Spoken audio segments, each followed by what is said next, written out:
Welcome back to the channel. Today, we are talking about the ancient Britons, and we're not talking about quiet farmers in huts or druidic sages under misty oaks. We're diving into a world of ritual sacrifice, brutal warfare, and practices so intense they'd make a horror movie blush. Because hidden beneath the rolling hills of Britain are secrets carved in bone, soaked in blood, and whispered through thousands of years of silence. Get ready, your view of ancient life is about to be completely flipped. Today, we're digging deep into the archaeological record to uncover 5 of the most jaw-dropping, unusual, and honestly, disturbing truths about the ancient Britons. These aren't just dusty textbook footnotes.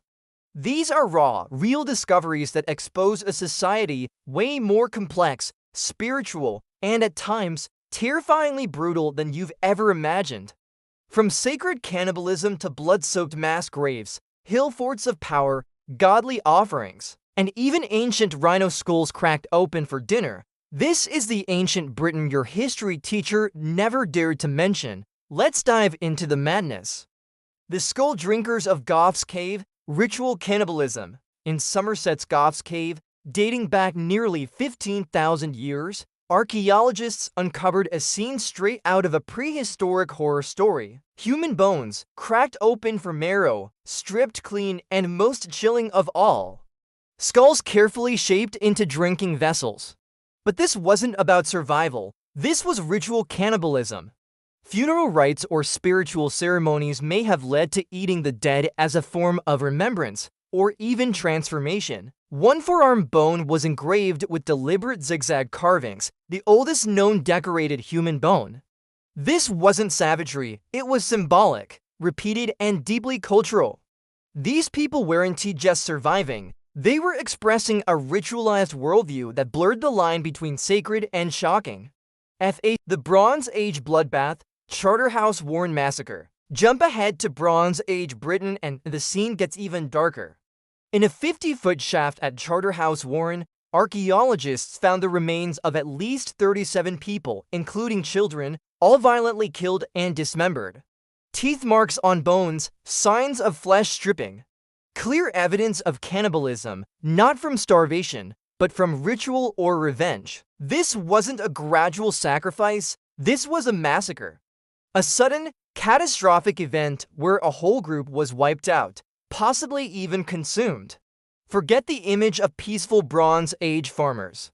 This was tribal conflict, social upheaval, and prehistoric horror, all hidden beneath the calm countryside.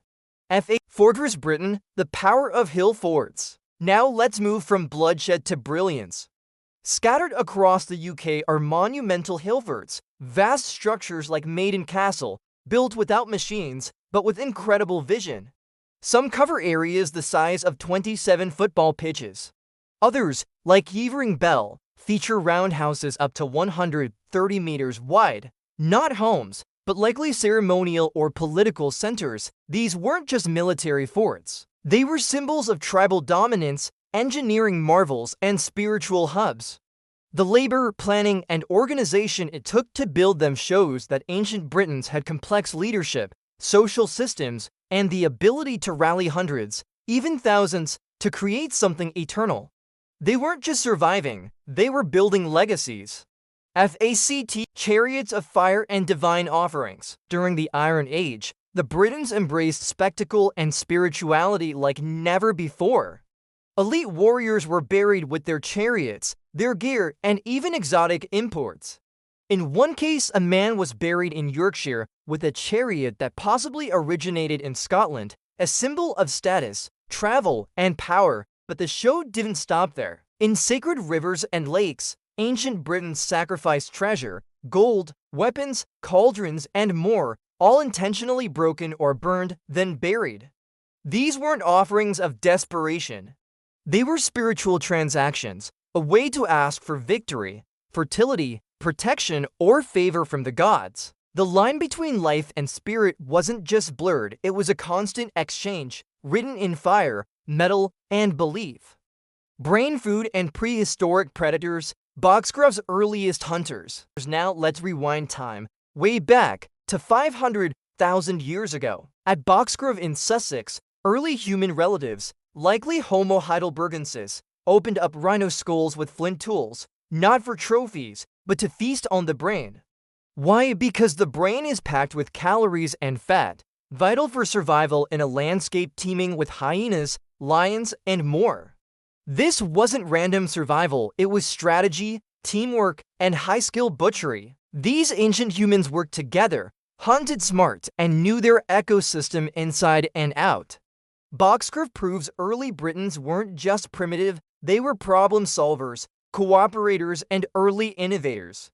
There you have it, 5 insane and unsettling facts that reveal the true face of ancient Britain. From ritual skullcups and mass cannibalism, to monumental forts, spiritual chariot burials, and prehistoric brain feasts, the ancient Britons were anything but simple.